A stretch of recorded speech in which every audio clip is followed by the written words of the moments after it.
and where we're going to go to. So I'm just going to start the meeting. First, I want to introduce to you our leadership team. And so Jeff Cooper. Jeff, raise your hand. Awesome. Oh, there they are. Jeff is the co-founder and like COO. He does the operations and all of that.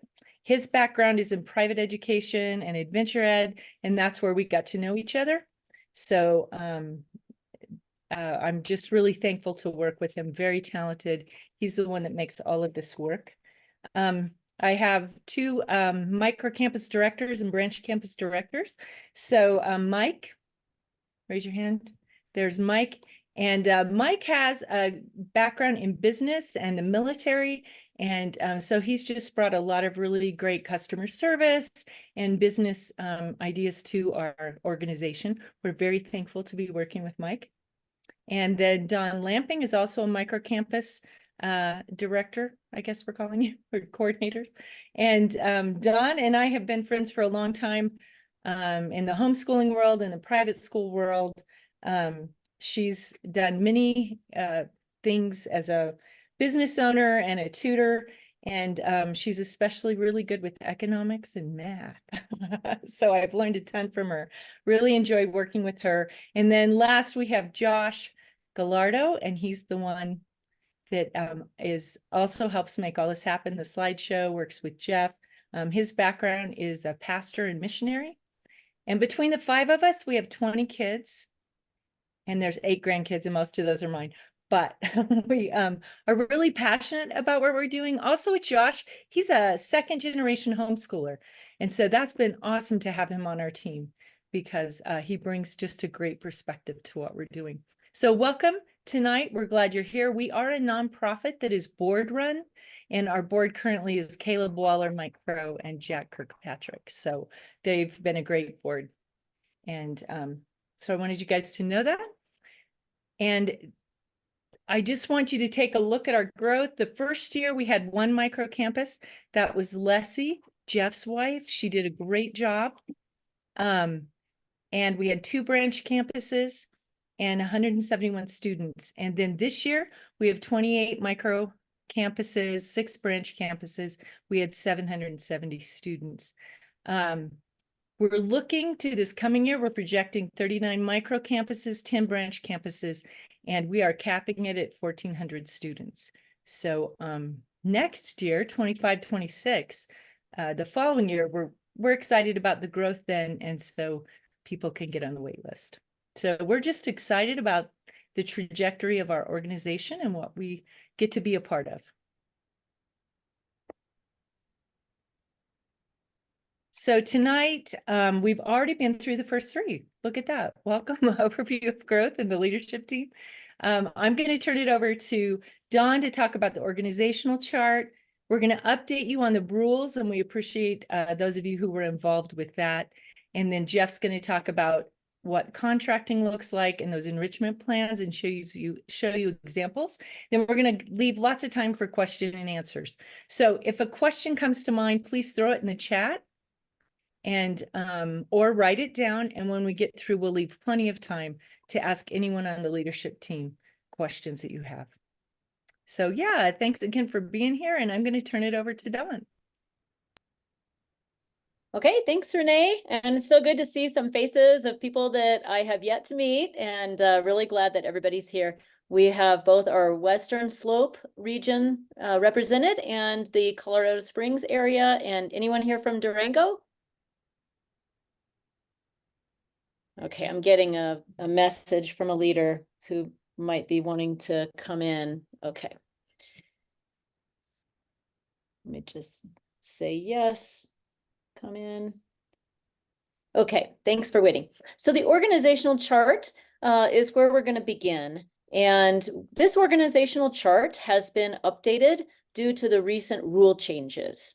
So before I begin, I want to let everybody know we have a lot of information tonight. We have a lot more information to come. And I don't want anybody to feel, isolated in that or anxious in any way, because our goal is that over time, we're going to keep walking through all of the details of this with you. The most important thing to us is that you feel really confident, empowered, and knowledgeable, right? So I want to encourage everybody, please, please ask your questions tonight. I know they'll be helpful for those who aren't here, and keep following up with me and Mike as we go along. Just anything, anything that comes to mind. Nothing is a bad question. So everybody should know by this time that we operate through a BOCES district, Board of Cooperative Education Services district. So if you have any more questions about that, that's good to call me or Mike about in terms of how that works. But a BOCES district is a funding district in Colorado. Because we have open enrollment in Colorado, and you can enroll in any school district that you want, and that has existed since the 60s. Is that right? The 60s? I think so. It's existed a long time. So it's very well established. So we can enroll in any district. And that's how CHE operates. So CHE in the white is underneath our Ed Re-envision BOCES out of Monument. They've been very supportive of us. And they also have been the ones that have guided all of these responses to the rules. So their lawyers have looked at everything, and it's actually much better than we thought, it could be. So we're really excited to share with you. So what we have over our entire program is called a teacher of record. We have had a teacher of record from the beginning, and we still have that same teacher of record. The teacher of record is located in our Newcastle campus, but that teacher of record legally is the one that supervises our whole program. So if anybody asks you, right, if our program is being supervised by a certified teacher, yes, is the answer. That teacher of record is overseeing, number one, our course catalog. So the course catalog is going to include every educational and enrichment activity that your students can choose from. So we have many, many things on the course catalog now, but you as leaders are going to continue to get feedback and needs from your families so that that course catalog can reflect what the demands are and what people want to learn. All right, so that's one conversation that we'll be having with them as we approach the deadline for getting those educational and enrichment plans in. All right, so the course catalog basically creates, think of it like, a college, like community college catalog. You're going to be able to choose from all of the courses in the course catalog that will reflect all of the enrichment activities. We're going to be adding to the course catalog as you bring ideas to us too. So the course catalog runs all of the education plan under the supervision of the teacher of record. Who's underneath that supervising teacher? Mike and I as campus directors, campus coordinators are underneath us that help with the administrative tasks of the various microcampuses. And now you find yourselves right here, microcampus leaders and branch campus leaders. So as we go forward, what we need to do is remove all parent-led instruction from our system. So instead of parents coming up with courses, the course catalog is where you find courses. Instead of parents teaching courses, parents will become contracted instructional specialists. So that's what you see in the white.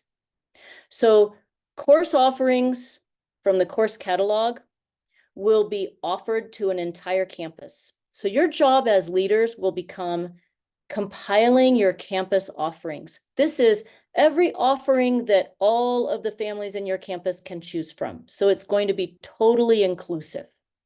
And that's what that means, course offerings from enrichment plan. Every campus is going to have an enrichment plan. Every microcampus leader will become a contracted instructor, which meets the new rules that make you a contractor, not a parent. So we'll talk through that. That's one of the major ways we need to adapt. Branch campus leaders are the same. Some of our campuses are branch campuses, which means that they operate as their own business. So they have registration with the Secretary of State as LLCs or perhaps nonprofits. And that's the difference between our micro campuses and the branch campuses. So branch campus leaders as well will become contracted instructional specialists. So in other words, we are able to count attendance hours for all of our students' activities, the 90 hours that's required each semester, either from the student being with contracted instructional specialist or an enrichment service provider, such as the ski club or the gymnastics program or the ballet school. Okay, so I think we're ready for the next slide.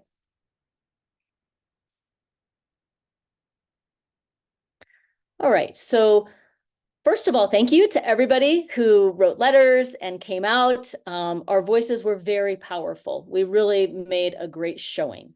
And the most exciting thing that has come out of it is they did approve their rules changes.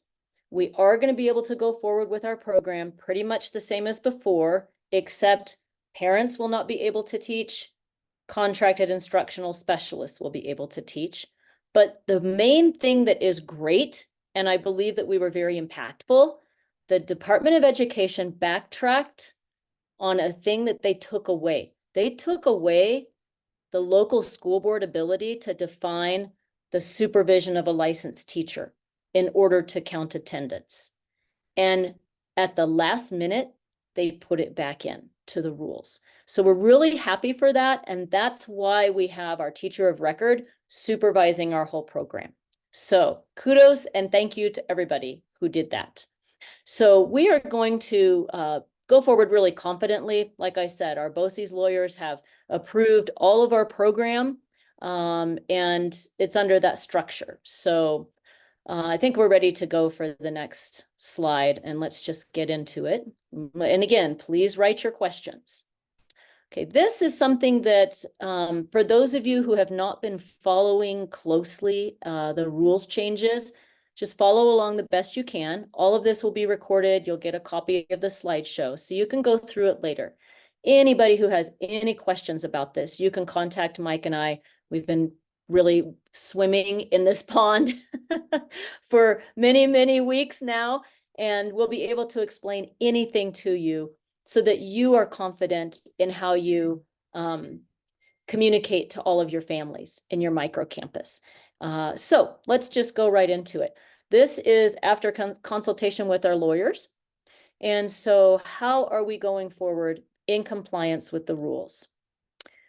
BOCES maintains our position that a homeschool enrichment program that has a designated licensed teacher of record meets the requirement for direct teacher-led instruction, requirement of the rules. The teacher of record, this is great, may or may not be the person providing the in-person direct supervision to the students. Okay, so this is very similar. I mean, it's basically the same thing that we've been doing all along, but this is the change. So long as the person providing instruction is contracted by CHE, the contractor may be providing the instruction. We're used to this when we hire music teachers or when we enroll in programs, you know, like the ski club or the ballet school.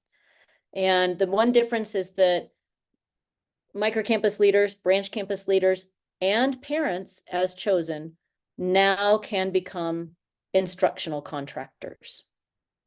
So in the example of an adventure class, if one of your contractors, doesn't have to be a licensed teacher, is in direct contact with the students, this is okay. If the student is going on an adventure trip only with his or her parent or family member, then that will not be able to be counted for attendance going forward. Indirect contact time with the students does not meet the requirements for funding. So if you have any questions about that, go ahead and take time to write them down. I'm just going to pause for just, 1 minute to let everybody kind of digest this and write down any questions.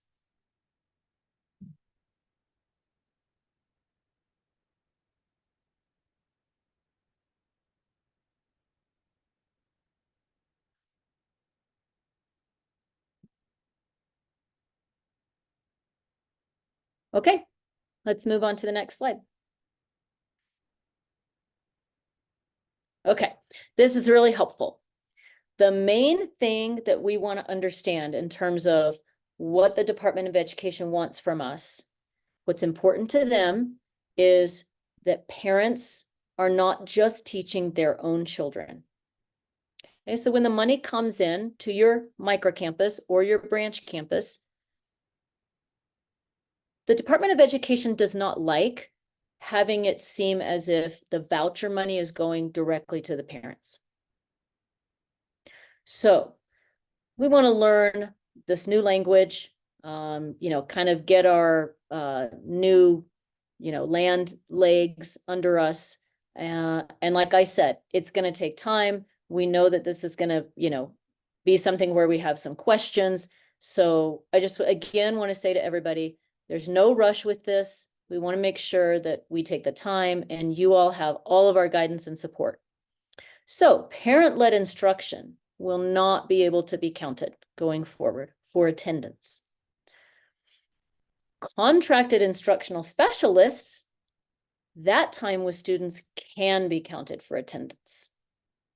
All right, now there's a little nuance to the rules. So grades 6 to 12, the rules allow independent study. So for students in grades 6 to 12, they do not have to be directly with the instructor.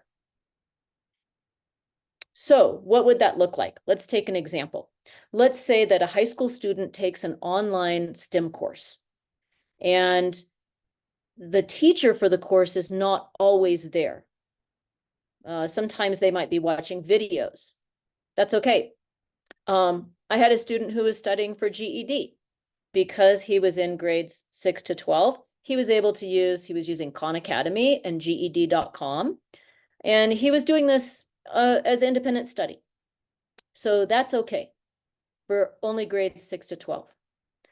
But for grades kindergarten through 5, the department was very clear that they wanted an instructor present with the child. It could be in person or it could be online. So for those students, we will not be able to count hours when the student is learning alone or independently. And this includes things like piano practice. It could include things like, if a student is watching a video on their own for how to do an art project. Or if the parents are counting hours when the student is maybe practicing for a sport. Maybe the student goes to the tennis court and gets an hour's worth of practice in. Well, that's not going to be able to count going forward. But we do have solutions if people need to get more hours. So that's coming up. So the instructors, no matter who they are, must be present, whether that's the piano teacher. I have a family who takes foreign language classes online, and that would be counted because the foreign language teacher is interacting with the child. But the child's work outside of that time with the teacher cannot be counted. Like, for example, when the child is speaking the language with their parents at home, that cannot be counted anymore. Existing contractors, so the people that we're already paying for horse riding lessons or sports enrichment or academic tutoring, are just going to be called contracted instructional specialists.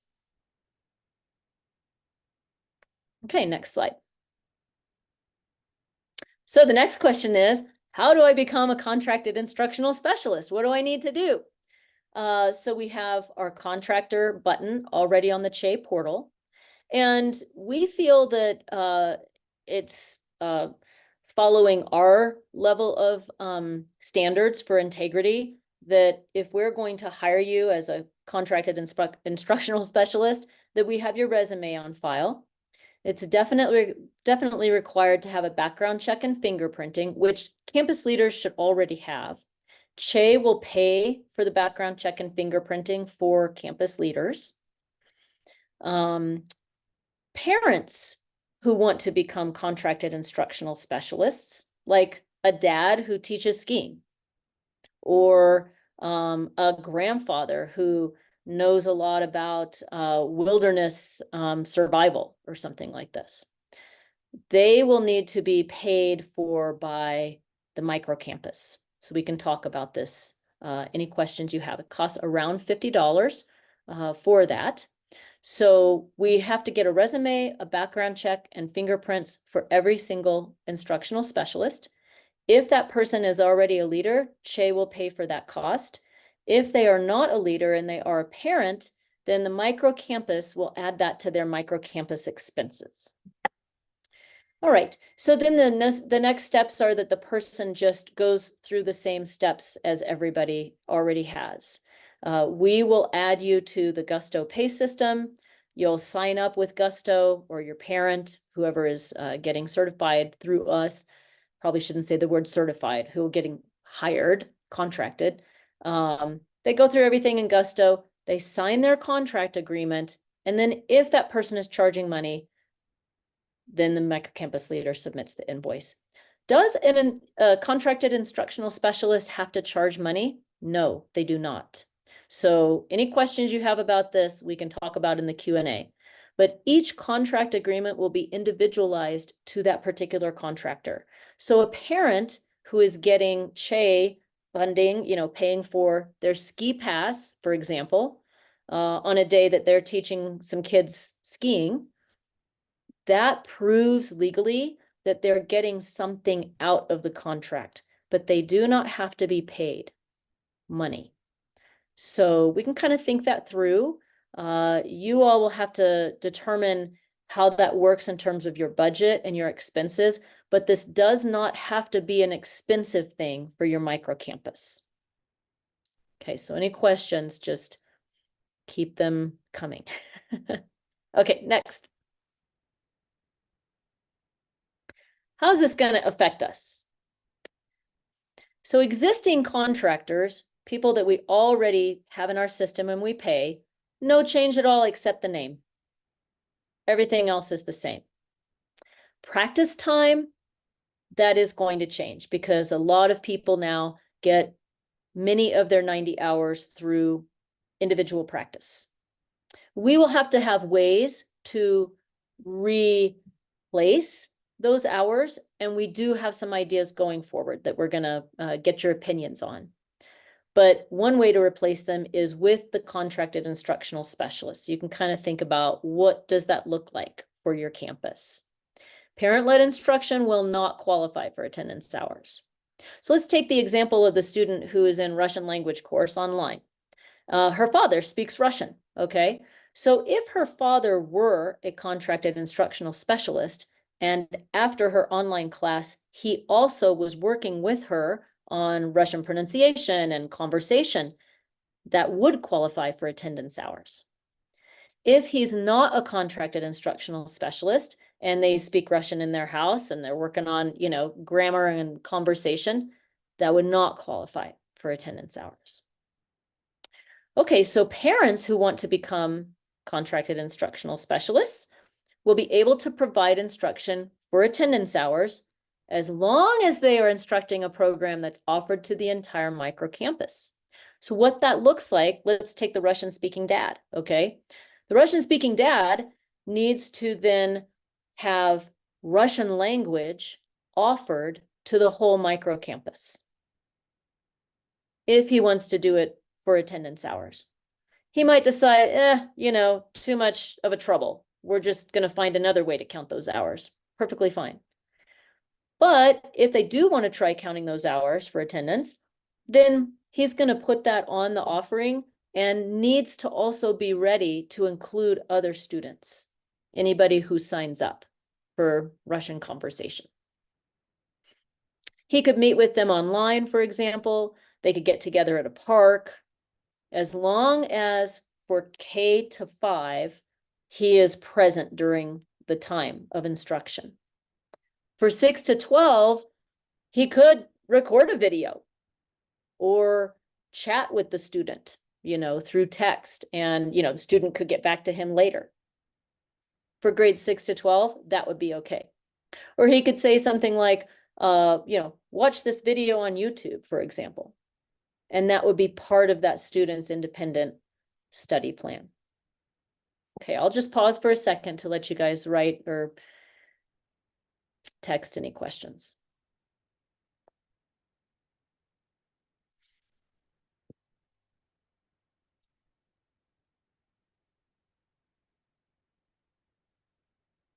Okay, and the last piece of information here that I want to emphasize is, remember, once we document 90 hours of instruction, you're free to do whatever you want after that.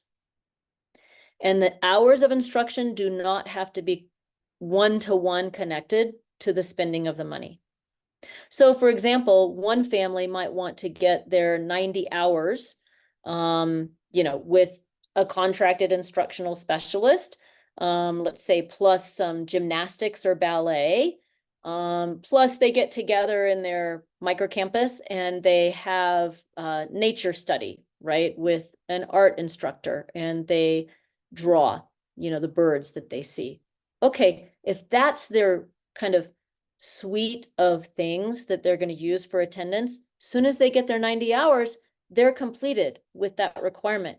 And then those families are free to use the money for taking a family trip. Then they don't have to fall under these requirements for the rest of their money. Okay. All right, next.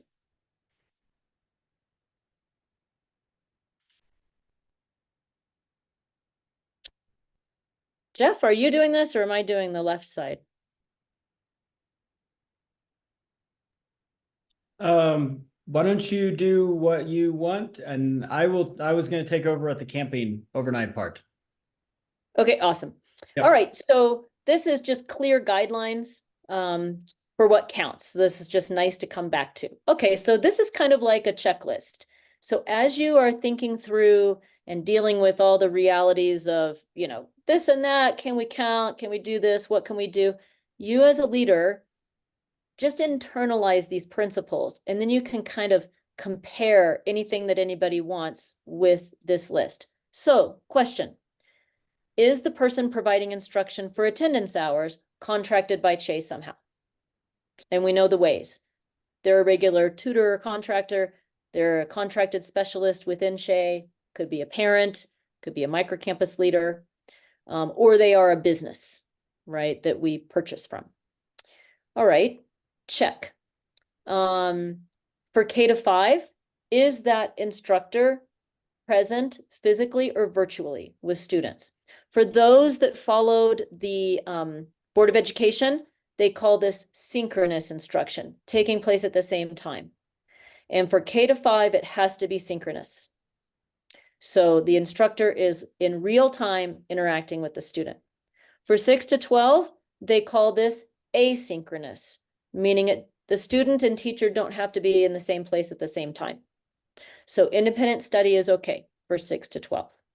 So if you can check mark, yes, we meet all of these requirements, it can count. Unfortunately, lunchtime can no longer be counted as attendance. Obviously, if you're doing a cooking class and eating together, that's instruction because you have your contracted instructional specialist there. But if you're just having a lunch break on a field trip or during a class day, you'll have to separate out that time and not count it. Okay, Jeff. All right.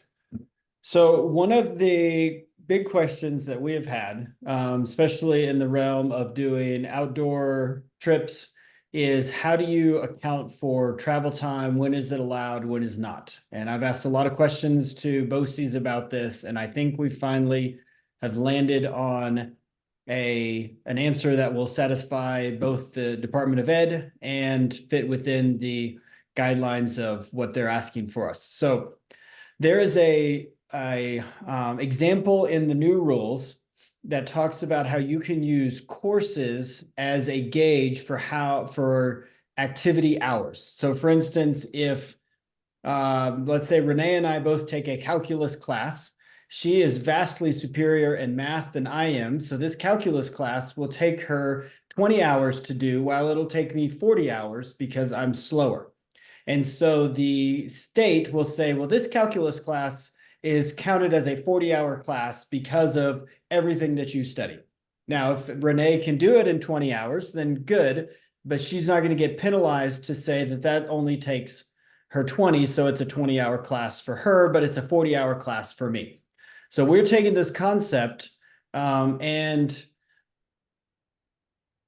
connecting it to field trips and what we're calling field-based education. So as you guys know, I teach a lot of outdoor wilderness classes, and we have long trips. So we'll go to Utah for say 4 days, and Utah's quite a bit of distance. So even though there's 10 hours one way of travel in there, that doesn't mean that learning is not happening in those hours. And so what we are doing is saying, when we take students on a canyoneering trip, their trip is going to cover these topics, and this is how many hours that we're going to spend on average talking about these different particular events. So if I can share my screen real quick, Josh, I'm going to take over here.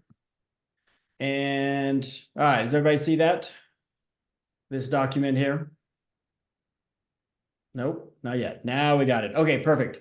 So this is our canyoneering field session. Now, this is typically takes place on a 4-day event. Can I do it in 5 days? Yes, I could do it in 6 days. The number of days of how long I'm teaching this class is not relevant, nor their business of the CDE. They just need to know that I'm teaching this class as a part of my microcampus. Now, in that class, here's what we're doing. These are the objectives of the class.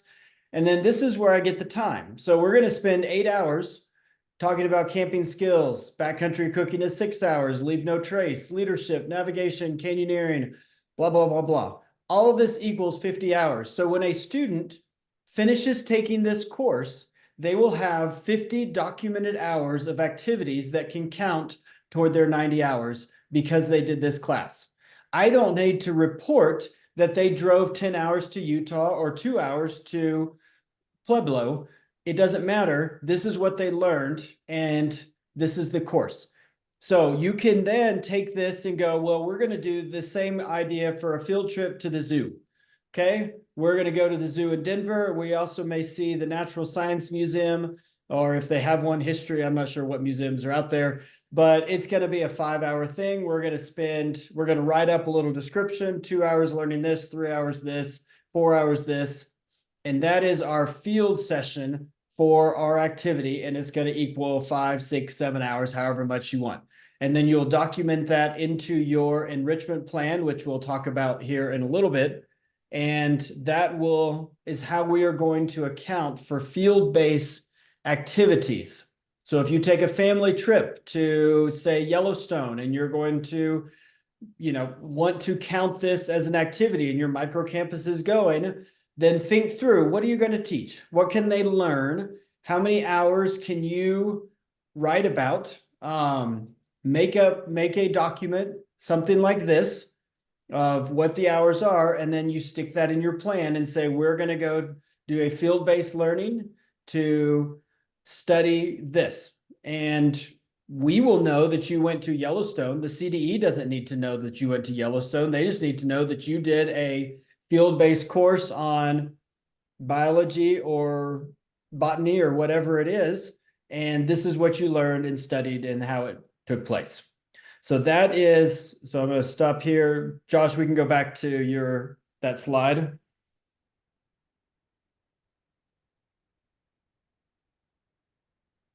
There we go. So that is your trip goes beyond the school day time frame. It'll be documented as field-based or an intensive course. There will be a catalog entry, whether it's adventure or whether it's PE, that you can select. And again, when we go through how we are going to document all of this in the portal, it'll make sense. But that's how we're going to do overnight camping trips. And they have to be real. I could not put on here, we're going to do, 30 hours of sleeping. Okay, so that there's got to be some sort of activity that's associated with the time that makes sense. And again, if you'll notice, I'm not counting meals, even though we do have backcountry cooking, because obviously students are learning how to cook, but we're not going to get into the minutia of, well, they ate from 12 to 12:15 and they cooked from 11:30 to 12. We're not going to track all that. We're just going to say this is what they've learned. And that's how we're going to deal with field-based education and trips from that. All right, Josh, let's keep going. All right, so we're going to switch gears real quick, talk through, and I'm doing this part, right, Don? I believe. Yep. Okay. So this is how we're going to pay for everything. All right. Now, the time that you do to get your 90 hours is separate from your microcampuses money. And we want to emphasize a very important task that when you get your money every month, even though it is derived from the number of students you have, that is your microcampus's budget. It is not an individual student's budget. Okay, so parents can't come to you and say, well, I want to make sure that I get my X thousands of dollars worth for my 2 kids. You have to remind them that this is your campus money, and you as the microcampus leader are choosing how to spend and budget your money. And if you're saying that some families, you get an allocation of this amount or this amount, that's completely up to you, but that is your campus budget, and you can use it as you see fit.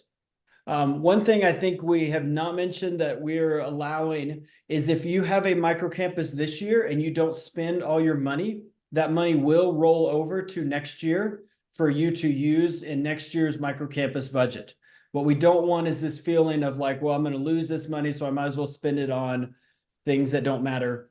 You might as well save it and use it again. What you cannot do with the money is write yourself a big fat check at the end of the year to drain your account and go, well, I deserve it because I did a really good job managing my money.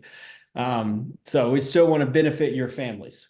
All right. So we also have, so as you mentioned, we have independent, no, what are they called? Educational, we're still getting used to the vernacular here. Contracted education instructional specialists. Those are people that we are paying to do stuff. So as in the other words, the contractors. And then there's companies that we are calling enrichment service providers. So on the portal, you're used to the word vendor. And so we're changing the vernacular from vendor to enrichment service provider because it has more words and it sounds more professional. Okay. So the more words we have, obviously, and it makes a cool acronym of ESP.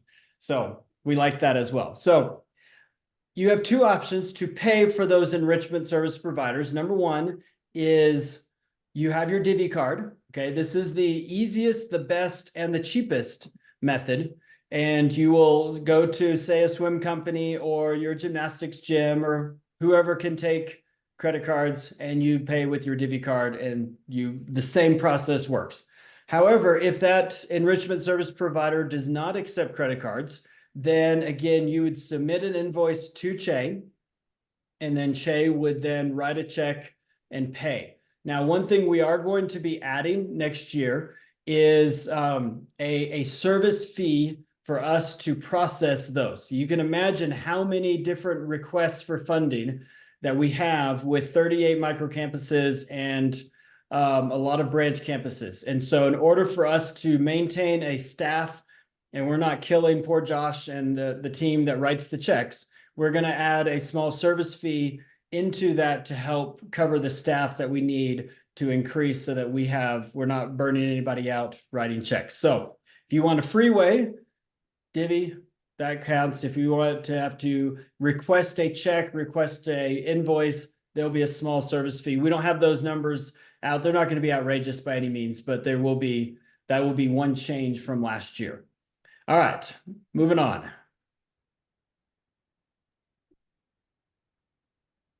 Interest survey. Renee, I'm going to hunt this over to you. That's what I thought. Okay. Oh, Renee? Or me? Renee, or who is it, Don? Wait, Renee's still muted. Oh, can you hear me now? We can hear you now. Yeah, great. So I'll address this. One thing I want to say that a question, we've been answering questions in the chat, is that the course catalog is created for you to choose from. So you will, all of your courses, they're already created and written up. You will choose from those. And you can submit one. If you don't find what you need, you can submit it and we can add it. So that I just saw those questions coming up. We are going to ask you, we'll send you out an interest survey after this meeting to, we have some ideas and we want to hear back from you. So you'll have a chance to give us feedback also to your campus directors for sure. Love your feedback. That's I was Jeff. I was going to add on the when we're talking about background checks and fingerprinting. Fingerprinting is a background check. It's not 2 steps. It's just 1 step. So you don't have to get them background checked and fingerprinted. It'll just be fingerprinted or fingerprinting. Sorry. And just so there's no confusion with that. Yeah. And that is a one-time thing. Like, thankfully, your fingerprints don't change too much.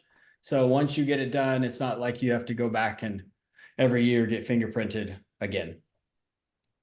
All right. So we're going to move on to how we are going to keep track of your enrichment plan. So last year, as a micro campus, you basically wrote on your own sheet, whether it's a Google Doc or a Google Sheet or whatever, your plan. Mike and Don reviewed it, and then we kind of uploaded it. This year, we are integrating it into the portal, and so that we can track both the enrichment plan and attendance all in one area. So we're hoping that this creates it's going to create a little work up front, but it's going to save you time in the long run. And I'll explain what that is. So again, just to remind you, have mercy on us. This portal is a homemade invention that we are putting together.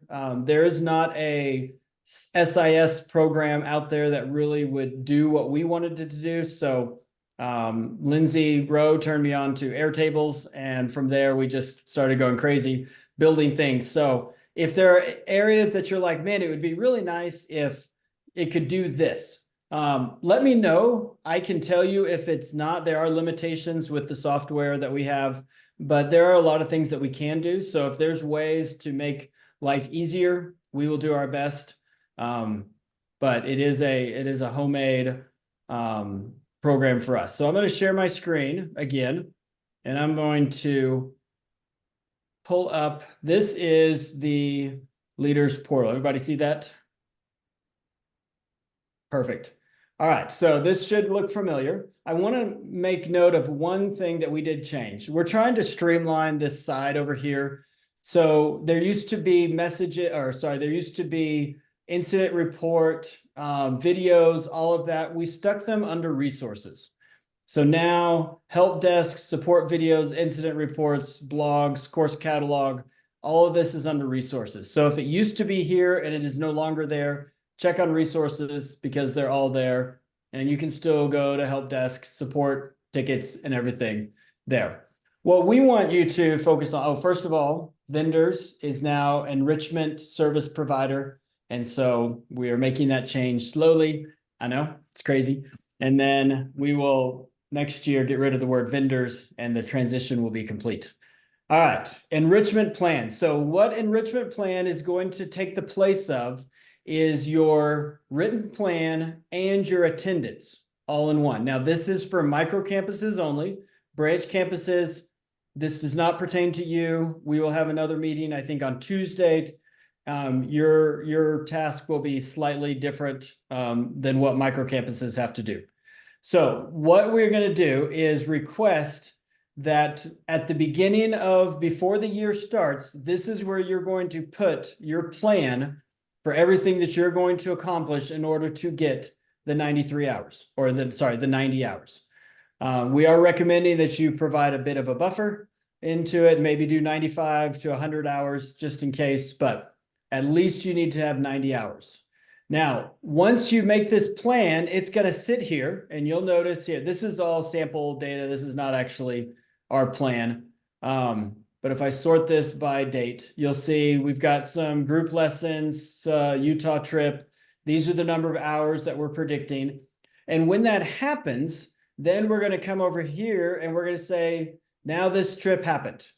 If there were students absent, we're going to select them right here, and then we're going to hit save. And this has been completed. Nobody that was supposed to be there was not there. And once you hit save, they'll be completed, and you can see up here that now this number is going to change because we have completed 3 hours. So now we have 19 hours completed. So this is originally you make your plan, and then you go back throughout the semester and you update it with this happened, and these are the people that were absent. Our assumption is going to be if you have students attached to one of these activities, they were present if you don't select that they were absent. Okay. Now, how do we create a plan? So we're going to go to this little plus button, and we're going to add a record. You only will have one option, which will be your name and the date, 24-25 school year. The title, we are going to say field trip to zoo. Date of the event is going to be, oops, over here, we'll call it September 24th, and we're going to go at 9 a.m. Now, the time is less, that's more your personal preference. If you want to track time, great. If you don't want to, you can just set the date. End date. This is optional. If it is a multi-day trip, put how many days the trip is. If it's just a one-day event, then leave it blank, because we're just going to assume it's 1 day. First semester activity. If this is next semester, we'll default it to second semester. But right now, we're just concerned about getting first semester plans in. Time in hours, we're going to say this was a 5-hour event.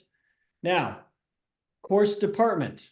So in the course catalog, which we are going to give you a PDF copy because it's fairly extensive. It's got 263 complete things.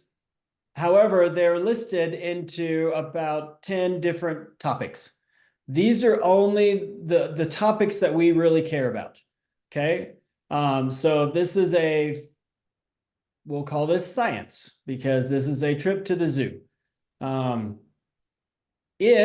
So this was a request from Josh. If you want to be more specific and actually put down what it was, you can do that. What I would really love to have happen is if I select science, then under here, I only get the science courses. Unfortunately, that is not a feature that is I'm able to do. So if you want to use course catalog for your notes and put that this is a zoo field trip, you're welcome to do that. It is not required. Notice the little asterisk, the red asterisk means it's required. Course catalog is not required. Then this is where we're going to add the contracted instructional specialist or the enrichment service provider. Okay. So with this, we're just going to pick my wife because now these will only be the people that you have created as contractors. Okay. So even though you have contractors in there now, chances are they don't have background checks and they don't have contracts written. So we're going to have to do some work over the summer to get them upgraded, if you will. And once they are upgraded got all the requirements, they'll show up here and you can select them. Now, you can fill out a lot of this now, even though if you don't know who exactly is going to be the contracted and specialist or the students attending, you can just get the framework going and then come back and add the students, add the contracted specialist. But at the end of the day, we do need somebody attached to this so that we can say this is being led by this person. Then we have students attending. So we have Ava, Charlotte, Karis. Now, unfortunately, I do not have a select all where you can throw in all of your people. That's just a limitation of the system. So you're going to put who you think is going to attend into this. It's just like attendance. If there's somebody in your microcampus group that's not participating in these hours, then they don't show up here or you don't put them here. But everybody that you think is going to be there, they're going to put there. Students absent, this will be filled in later, and we probably can remove it from this section because you wouldn't add it when you're creating the plan. But this is if somebody shows up or did not show up for this event, you're going to put that here. Then we have internal notes. This is where you can remind yourself what this is.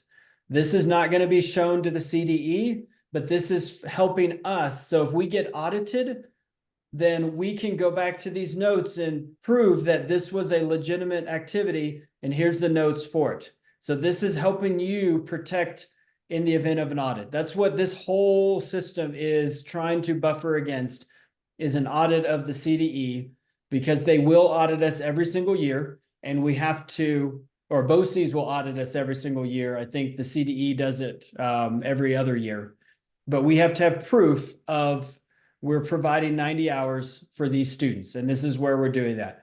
If you want to add attachments, you want to add whatever you want to hear is up to you.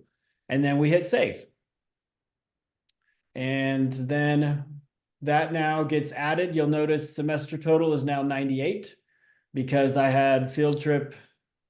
I don't even remember which one I added now. We'll resort here. Oh, don't worry about that.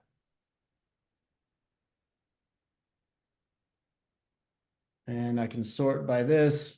There it is, field trip to the zoo. This is the one that I just added. And again, when that gets when I complete that, I'm going to hit mark complete. It already defaults to complete. If anybody was absent, I would select them here. Let's say Ava was absent, and I hit save, and that one's done. And now my attendance is done for that. I don't have to go in and put an additional attendance record. This attendance button here is going to be wiped away starting next year, and it's all going to be tracked from your educational plan, your enrichment plan. All right. Renee, should we open for questions for this while we're on it, or do we want to wait until the end? I think it might be helpful now. Okay. One of the questions I just saw from Rachel was like, if you have a reoccurring event, how does that work with us? Unfortunately, you will have to put it in. Now, there are some things that we can work with you on. If you said this is going to happen 17 times, on our side, we could go in and duplicate it for you 17 times. We can kind of work with you offline to do that. But for the most part, every time you guys meet, just like in attendance, you have to have a record of that. And so if it we don't have a way to say, make this come up 7 times. You would have to add it 7 times.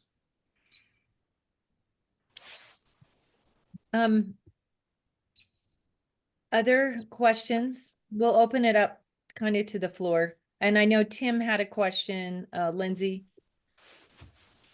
Yeah, I was wondering, Jeff, should microcampus leaders put all of their events in at the beginning of the year, or can they put them in like the week they're doing them as the year goes along? The request is that they're going to have it all in. It's kind of like when they submit their plan at the beginning of the year to make sure. What we don't want is to get to November and they throw in some stuff and we're like, you can't do that. That's not allowed. We want to know beforehand, this is what my plan is. These are the things that we're going to do. Now you can adjust plans. Let's say I had a field trip, for November 14th and it happened on, we just ended up not doing it. We didn't do the hours. We didn't do it. Just delete it. That's fine. It's okay to over plan. And ultimately it is okay to say, hey, the field trip's not going to work out. We want to do this. You would just run that by Mike or Dawn, and then we would add it to the plan. Yeah. And how important is it to update if a date changes? Like, we switch from Tuesday to Thursday of a particular week. Yeah, the more accurate we can be, the better. All you would have to do is, let's say I would click on this and I would go up here and go edit and change the date to here and hit save. So it really is not too difficult to. Yeah, I love this system. I'm excited to see what the branch campus leaders get. Oh, don't hold your breath. Oh, Jeff, Jeff, could you give an example for I see a couple questions like Naomi's asking a couple about if your group is ran where it's not cohesive where it's a lot of individual, like what would that look like? How would they manage that for 10 different families? What would that look like for the leader? Yeah, so it's the same as with attendance, right? So this year, if the Johnson family is doing 3 things, there's going to be a record for the Johnsons and just those students doing these events. Same with the plan. We would create a plan, and then we would say the only students that are attending are Ava, and she's going to do this at this time and this time.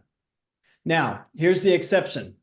Let's say we know that 5 families do private lessons for 1 hour a week.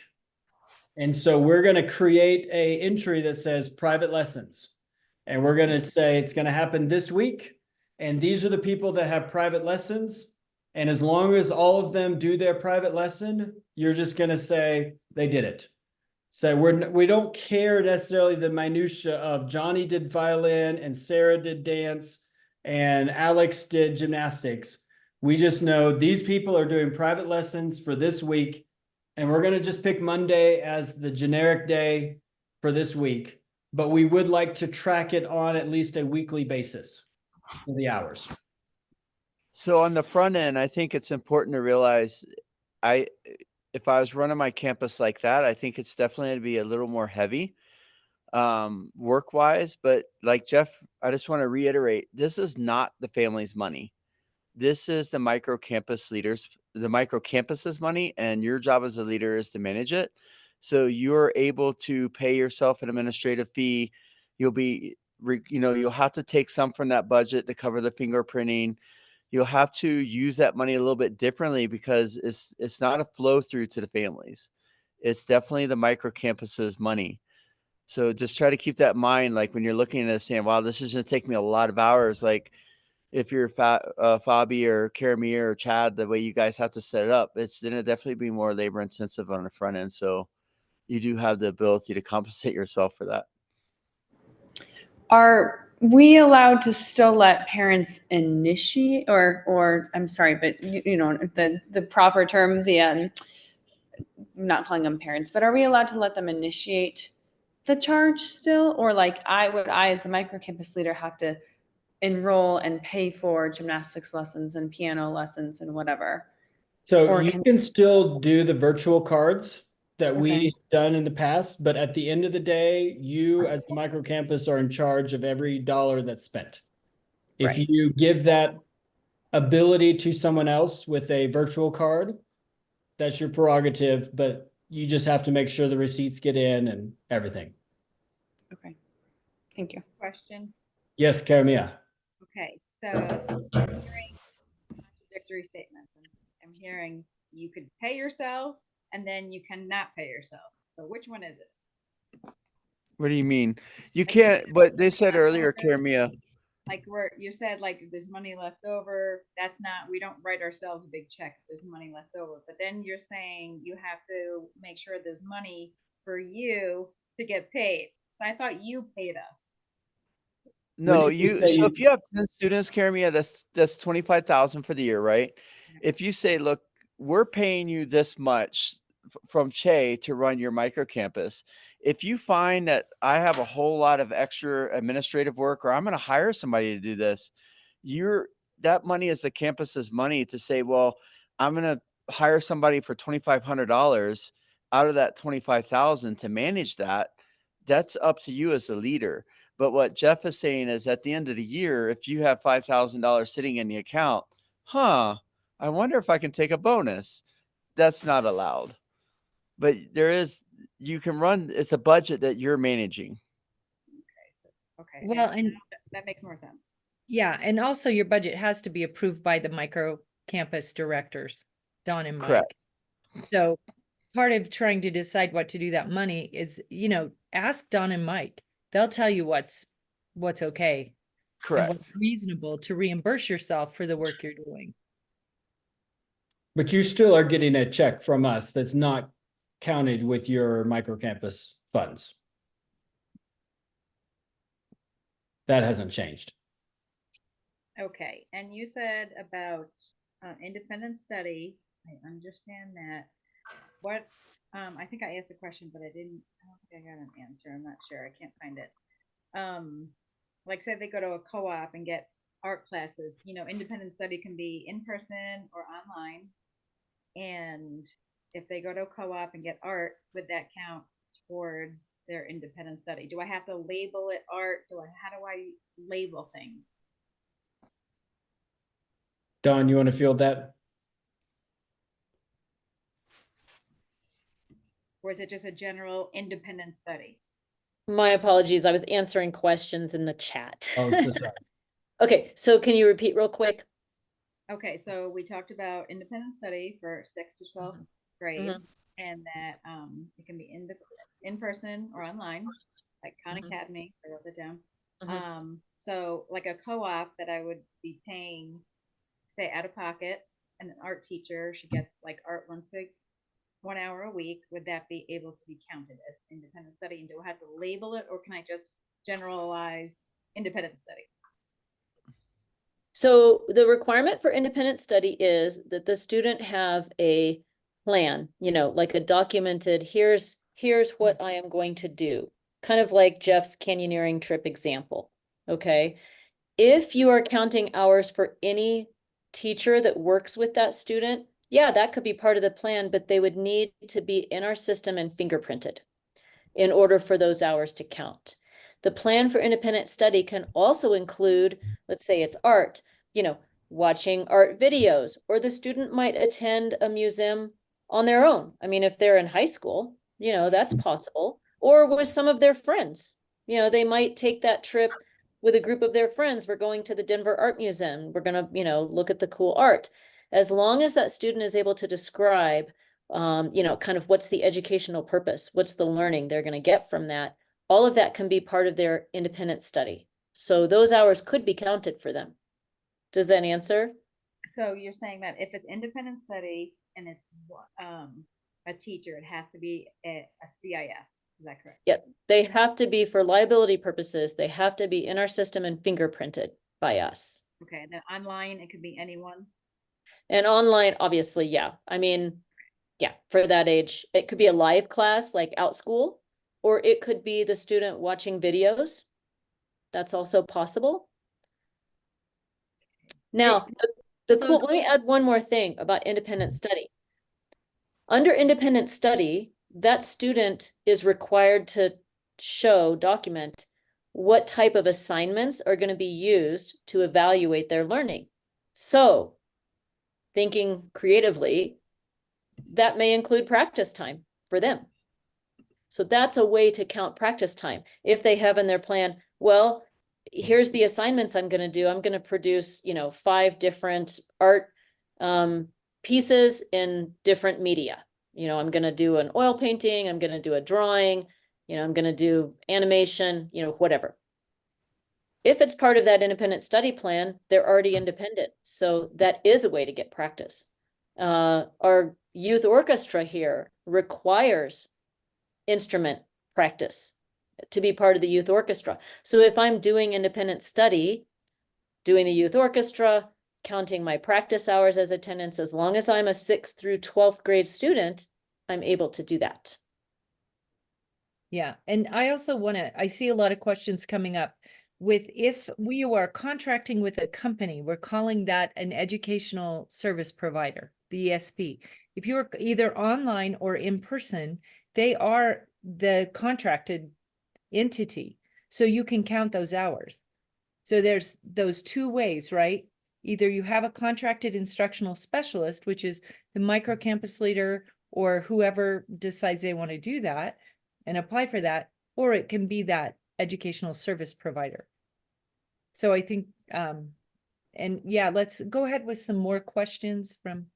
So see- Shauna Allison asked, can PE hours still count if we go somewhere as a group, as long as there is a contracted educational specialist? So Shauna, like if you're with them, then that would count.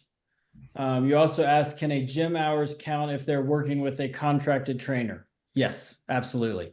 What you can't count is some family just going to, 24-hour fitness and working out as a family if they're not if this was not on the plan.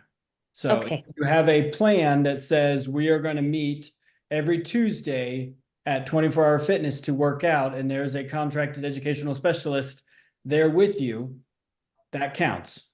But, Okay. yeah, So would it behoove every parent to become the CIS? it would behoove your, yes, to use your vernacular, yes, it could help you. It is an expense. So it's about $53 to get somebody fingerprinted. And then you would have the, the paperwork of, writing the contracts and making sure that they have the contracts in place to do what you're asking them to do. But there is no limit on the number of CISs you can have. Okay, I just heard you say something that's confusing to me. You said if one family goes to a gym and they CIS, say the mom's the CIS, that can count. But I thought before you said it has to be in a group. It has to be on your plan offered to the whole group. Oh, it has to just be offered to the whole group. Correct. Now, if nobody shows up except for your family, and you say, we are going to be at the climbing gym every Tuesday from, 6 to 8, and anybody that wants to come can come. When they come, that counts. Or it's about them also enrolling in the course. So you're going to put together your enrichment plan. You're going to offer it to your entire microcampus, and then they're going to enroll. So my daughter in your microcampus may only be enrolling in the violin course. She might be the only one in the course, right? But it was offered to all of the students, so they could have signed up for it. They chose not to. So it's about offering it to everyone. And then your microcampus students are going to enroll. So think it's just like, college. Here are the courses offered. They're going to sign up and I'm going to take attendance. So, keep it pretty simple. Some of our microcampuses, of course, meet as a group every week. So they already just need one person. So some of it depends on how you're going to run it. Is there a requirement of meeting as a pod twice a semester, twice a year? Is there still a requirement? Yes, because we're still asking you to be a micro campus. And so we have to demonstrate, right? We're not just having one family do something. You have to be in community with at least another family. And that is part of our core values, right? Is that we don't want just an isolated family. You need to engage with the group. Josh, I just want to ask you, are there any more slides, or are we to the question slide? Okay, good. So I think Don and Mike are going to be available for further questions. I think if we take questions for another, are you guys okay with another like 10 minutes? We can field some questions. But if you also feel like you've gotten the information you need, I don't want you microcampus leaders to feel like you have to stay. That's the end of our sort of main presentation. We'll continue to follow up with you, but we'll take questions for another 10 or 15 minutes. And then of course, Mike and Don, and we're all available for questions. So Are more there questions? more, like I have 8 more kids wanting to get into my micro campus. How much room do I have to add people on? Right now, we don't know quite yet. We have, because everybody has given us the allocated requests. So once we start filling up, if there's leftover spots, then we can reallocate those numbers. So we have to wait a little bit based on our enrollments. Right. Currently, we do not have, we have projected 1,400. We have 900 signed up. We have a lot more of some of our branch campuses coming in. So currently, we do not have spots available, but we'll stay in communication because we have a number of micro campuses that have waiting lists for their micro campus. Okay, so can someone We're go just online managing and the get growth on a waiting this list? year. Yes, they can go on the waiting list. So just sign up. Karamia, they can go on the waiting list online for sure. And just make sure they select your name. Okay. Yeah, Jamie, looks like you have some questions.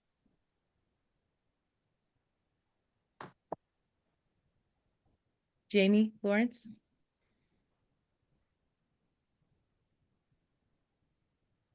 So you didn't answer my question about they have to get together, like the whole pod has to get together twice a Yes. semester. Is that correct? Yes. Okay, thank you. Yeah. Thank you.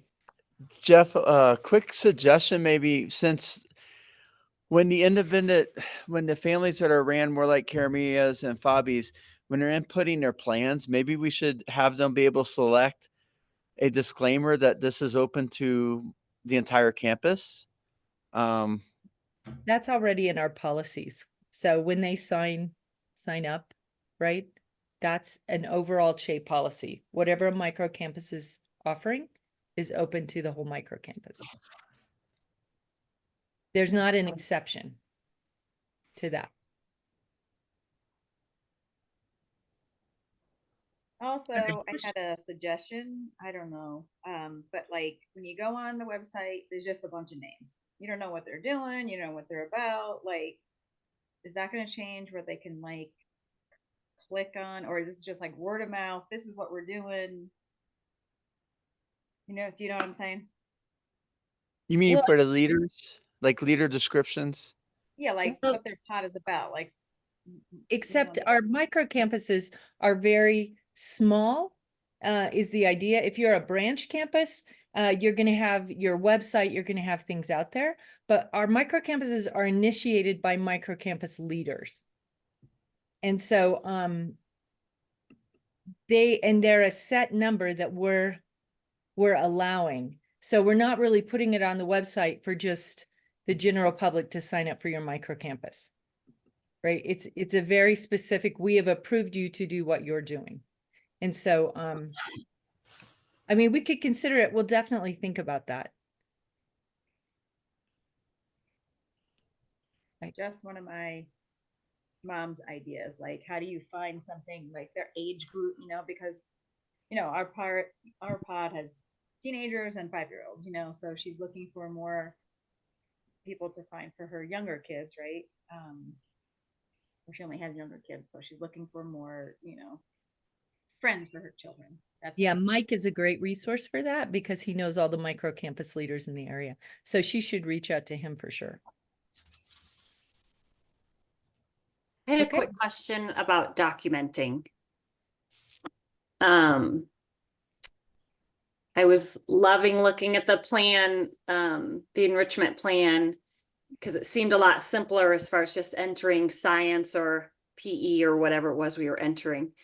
But as I was going through our questions, I'm trying to find it, Dawn, because it was a reply that you had as far as, well, and even going back to what we were, Jeff was talking about in the beginning, as far as having that whole program for this is the outdoor activity that we're going to do. Where do you want that kind of detailed documentation? Because it's not going into that enrichment plan. We're just selecting science or what have you. Is that just records that we keep of specifically of what we're doing? Or then that I would be submitting to Dawn so that she knows what we're actually doing as a group? Just making sure So where Jeff- that's supposed to be documented. Yeah, so like for my program, because I have this written up document about the 50 hours of canyoneering trip, right? I'm going to attach that under the attachment part of the plan, and I'm just going to house it there. If it's ever asked for, it's there. Chances are it will never be asked for, but we just want to have it there. So if you have a big questionable amount of hours, like they're not going to question a math class that's 2 hours, right? That makes sense. But if you say this is 40 hours, why? And so we just have this documented and then it gets rid of questions. Mhm. Yeah, plus when you see the PDF of the course catalog, there are large categories of departments like physical education, foreign language, that kind of thing. Everything is covered, but then underneath them are very specific lists. So let's say under foreign languages, we've got a bunch of them listed, right? And it's based on what people are already doing. Spanish, Romanian, Russian, Portuguese, French, So all you have to put for our attendance purposes is foreign language. but in your notes, you're gonna put Spanish. Does that help? Mhm. I have a question. So my group, so I live more out in the country. So within our group, and I'm the only one I know of, might correct me if I'm wrong, that's even in my county, you know, families, we're all 30, 45 minutes away from each other. So it's really difficult for us to get together very regularly. And so like, would you recommend like over the next month, I get together with each one of my families and say, hey, what is your students' semester going to look like? What things are you planning to do for their enrichment? And I build like a separate, like within, I know there's one course catalog for my campus, but like then I individualize the actual plan for each student. Does that make sense? So, and I'll let Don talk, but one thing, Naomi, I just encourage you to change the language. What would they like you to offer as a Yes. microcamp? Right? That's the important piece. You're going to take information from them about what they'd like to see. They're your clients. You want good feedback, right? This is what they'd like to see. Ultimately, then you'll make a plan and they'll sign up their kids for what they, Okay. right? Unless you choose not to offer it, but I would think, right, to keep your clients, Yeah. you want to offer what Okay. And Okay, so technically, or my they fun- get to sign their student up for what they would like to have their student would like to participate in, or I would then sign the student up. Like, do I need to meet with them and say what's your plan? You would sign up because you have to sign up. create it on the portal.